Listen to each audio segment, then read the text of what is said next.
కాకినాడ ప్రభుత్వ సామాన్య ఆసుపత్రిలో ఉన్న మౌలిక వనరులను సమర్థవంతంగా ఉపయోగించుకుంటూ రోగులకు పరిపూర్ణమైన ఆరోగ్య సేవలు అందించాలని జిల్లా కలెక్టర్ శ్రీనివాస్ అధికారులను ఆదేశించారు. కాకినాడ ప్రభుత్వ సామాన్య ఆసుపత్రిలో నిత్యం జరుగుతున్న కార్యకలాపాలు, వైద్యం కోసం వస్తున్న ప్రజలకు వివిధ విభాగాల వారీగా అందిస్తున్న వైద్య సేవలు వంటి అంశాలపై కలెక్టరేట్లో జిల్లా collector Srinivas, GGH superintendent doctor Lavanya Kumari వివిధ విభాగాల అధిపతులతో ఒక సమావేశం నిర్వహించారు.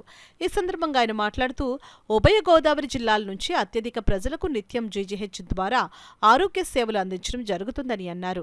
వైద్యాధికారులు అందుబాటులో ఉన్న మౌలిక వనరులపై ప్రత్యేక దృష్టి పెట్టి ఉత్తమమైన ఆరోగ్య సేవలు అందించాలని ఆయన స్పష్టం చేశారు. రోగుల అవసరతలను దృష్టిలో పెట్టుకుని అవసరమైన అంశాలపై ప్రతిపాదనలు సిద్ధం చేయాలని ఈ సందర్భంగా వైద్యాధికారులకు జిల్లా కలెక్టర్ సూచించారు. సమావేశంలో DCHS doctor Swapna, radiation, X-ray, surgical, gynaecology, paediatric, orthopaedic, neuro surgery, general medicine, ophthalmology, ENT, biochemistry, emergency medicine, hospital management, urology తదితర విభాగాల అధిపతులు, ఇతర వైద్య అధికారులు తదితరులు పాల్గొన్నారు.